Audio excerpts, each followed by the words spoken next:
গরু আমাদের দুধ দেয় না, আমরা তার থেকে দুধটা কেড়ে নিই। গাধা আপনা আপনি বোঝা বইতে যায় না, আমরা জোর করে তাকে দিয়ে কাজটা করাই।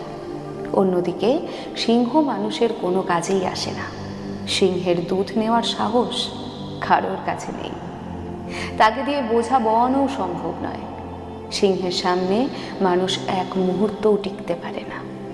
অথচ এই সিংহ যে কারোর কোনো উপকারে লাগে না, তাকেই আমরা রাজা বলে সম্মান করি।